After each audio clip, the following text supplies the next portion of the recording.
Assalamualaikum warahmatullahi wabarakatuh. Pada kesempatan kali ini kita akan membahas satu kasus dalam ilmu THT, yaitu tertelannya staples pada kemasan makanan. Staples sering sekali digunakan pada kemasan makanan yang kerap kali membuat ketidaksengajaan dalam menelannya. Kita pasti pernah, bahkan sering membeli makanan di luar rumah. Makanan tersebut dibungkus dengan pembungkus makanan, baik yang terbuat dari kertas, daun maupun plastik. Kemudian makanan tersebut akan ditutup dengan menggunakan staples dengan tujuan agar makanan tersebut aman untuk dikonsumsi. Tertelan staples ini merupakan kejadian yang terus berulang-ulang. Mengapa ini bisa terjadi? Ketika kita dalam posisi yang sangat lapar, maka kita akan terburu-buru untuk membuka bungkus makanan. Staples yang tadinya terdapat pada bungkus makanan akan terlepas dan masuk ke dalam makanan. Tanpa memperhatikan makanan, kita tidak sengaja tertelan staples tersebut. Jika tertelan staples, apakah berbahaya? Apa bisa masuk ke paru-paru? Nah, pada saat kita melakukan proses menelan, ada pintu masuk saluran pernapasan yang tertutup secara otomatis agar tidak ada makanan yang masuk ke dalam saluran pernapasan dan menyebabkan tersedak. Jika ada benda asing yang masuk ke pintu tersebut, maka akan mengakibatkan refleks batuk. Jadi pintu masuk yang dimasuk di sini adalah pita suara yang ketika kita berbicara, dia akan sedikit membuka atau menutup untuk menghasilkan suara tertentu.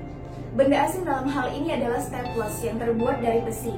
Ketika staples ini masuk ke dalam saluran pencernaan kita, dia tidak akan dicerna dengan baik oleh tubuh kita.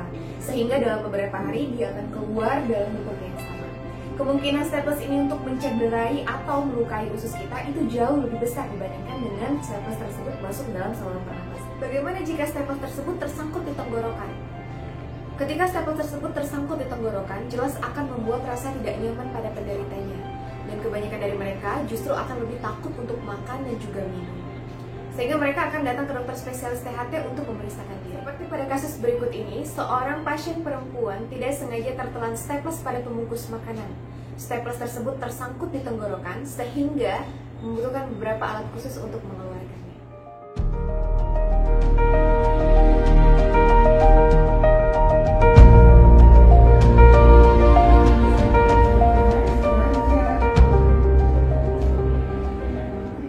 Contoh kejadian yang tidak diinginkan. Untuk mencegah kejadian beresiko ini, ada saran untuk masyarakat dan juga untuk penjual makanan. Untuk masyarakat, jika membeli makanan yang ditutup dengan menggunakan staples, lebih berhati-hati lagi dalam membuka kemasan tersebut. Akan lebih baik jika menghindari membeli makanan yang ditutup dengan menggunakan staples. Untuk penjual makanan, dalam mengemas makanan lebih disarankan menggunakan gelang karet dibandingkan dengan menggunakan staples. Karena staples dianggap sebagai bahaya makanan dan tidak cocok digunakan sebagai metode dalam pengemasan makanan. Sekian video edukasi kali ini dibuat, semoga bermanfaat. Assalamualaikum warahmatullahi wabarakatuh.